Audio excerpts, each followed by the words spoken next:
বন্ধুরা দেখুন, ছোলার থেকে আজকে আমি ছাতু বানিয়ে নিলাম। আবার ছাতুর থেকে ছাতুর শরবত বানিয়ে নিলাম। দেখুন কতটা সুন্দর হয়েছে।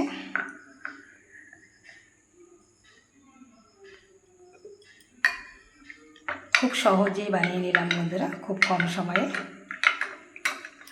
তো আপনারা একবার এইভাবে ট্রাই করবেন।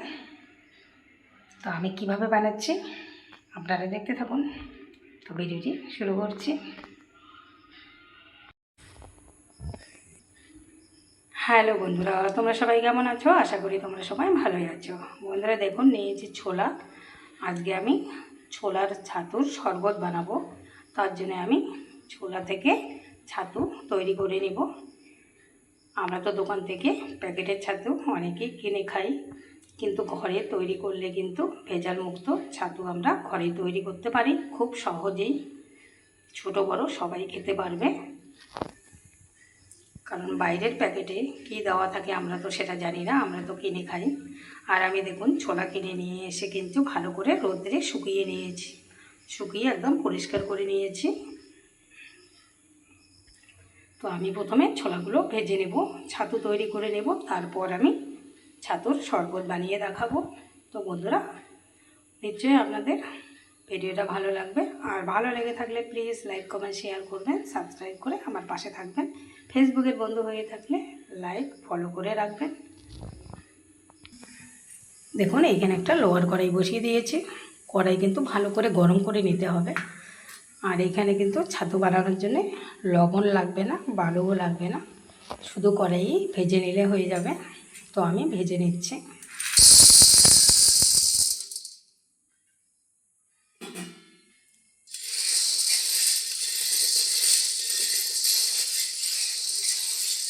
এভাবে কিন্তু নাড়তে থাকবো।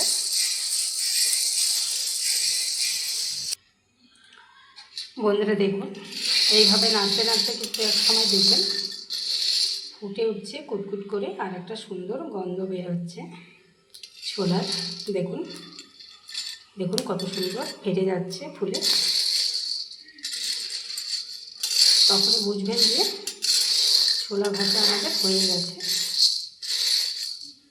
দেখুন কতগুলো কিন্তু ফুটে গেছে, যেরকম আমরা ছোলা ভাজা কিনে খাই সেই রকম কিন্তু হচ্ছে।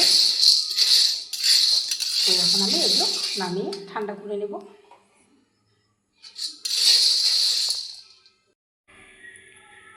দেখুন বন্ধুরা, ভেজে নেওয়া ছোলাগুলো কিন্তু আমার ঠান্ডা হয়ে গেছে। এখন আমি গুঁড়ো করে নেব। একটা মিক্সির জার নিয়েছি, মিক্সির জারে আমি গুঁড়ো করে নেব, ছাতু বের করে নেব। দেখুন বন্ধুরা, একটা আমি বড় ছাঁকুনি নিয়েছি। তো আমার দেখুন ছাতু গুঁড়ো করে নিয়েছি মিক্সিতে।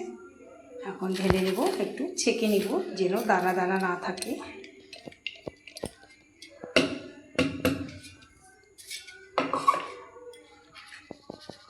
এইভাবে একটু ছেঁকে নেব। দেখুন এইভাবে ছেঁকে নিলে দেখুন কতটা মিহি হচ্ছে, একদম একদম ময়দার মতো কিন্তু মিহি হয়ে যাচ্ছে। এইভাবে আমি চেলে নেব।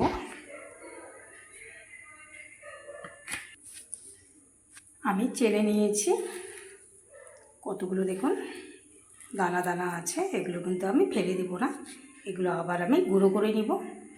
আর দেখুন এগুলো আমার চেলে নেওয়া হয়ে গেছে। এখন এগুলো গুঁড়ো করে নিচ্ছি।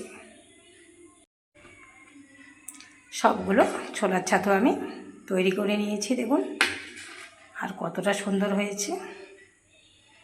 এইভাবে কিন্তু তৈরি করেও বাড়িতে খাওয়া যায়। একদম ভেজাল মুক্ত ছাতু খুব সহজেই বানিয়ে নেওয়া যায়। এইভাবে একবার বাড়িতে বানিয়ে দেখবেন, খুব সহজেই বানিয়ে নেওয়া যায় বন্ধুরা।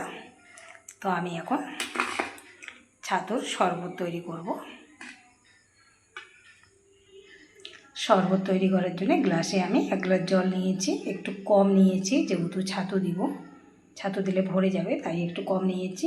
আর আমি কিন্তু ঠান্ডা জলেই ব্যবহার করছি যেহেতু খুব গরম এখন। ঠান্ডা জল দিয়ে করছি। আর যদি ঠান্ডা থাকে, ঠান্ডার দিনে কিন্তু গরম জল দিয়ে গুলিয়েও খাওয়া যাবে। তো আমি ছাতু দিয়ে দিচ্ছি। আমি 2 চামচ ছাতু দিয়ে দেব। 1 চামচ দিয়ে দিলাম।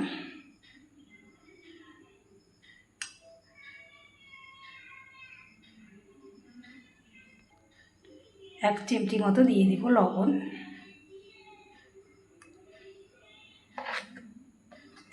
ছাতুর মধ্যে কিন্তু লবণটা দিলে একটু ভালো লাগে খেতে, তো আপনারা নাও ব্যবহার করতে পারেন, আমি দিয়ে দিলাম।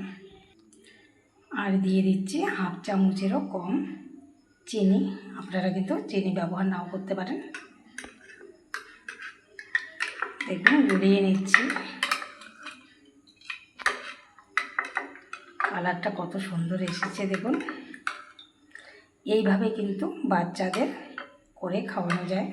সকালবেলা যদি খালি পেটে 2 চামচ এইভাবে গুলিয়ে দেওয়া যায়, পেট কিন্তু অনেকক্ষণ ধরে ভরে থাকবে। বড়রাও যারা নিরামিষ পছন্দ করেন তারাও কিন্তু এইভাবে খেতে পারেন। আর দেখুন এইখানে আমি নিয়েছি লঙ্কা কুচি করে আর পেঁয়াজ কুচি করে নিয়েছি। তো আমি এখন দিয়ে দিব লঙ্কা কুচি আর পেঁয়াজ কুচি।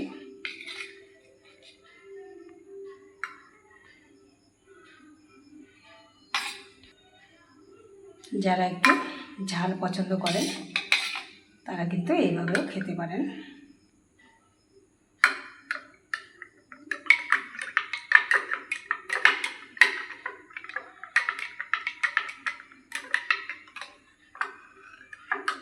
কতটা সুন্দর হয়েছে দেখুন।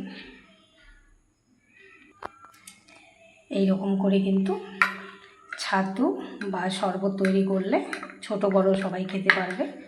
আর খেতেও কিন্তু ভালো লাগে, অনেকক্ষণ ধরে পেট ভরা থাকবে। তো আপনারা এইভাবে একবার ট্রাই করে দেখবেন, খুবই ভালো লাগে। এই শরবত খেতে কিন্তু খুবই ভালো লাগে। আর এটা কিন্তু খুবই ভিটামিন বন্ধুরা, আর স্বাস্থ্যকর। তো ছোটো বড়ো সবাই এইভাবে বানিয়ে খাবেন।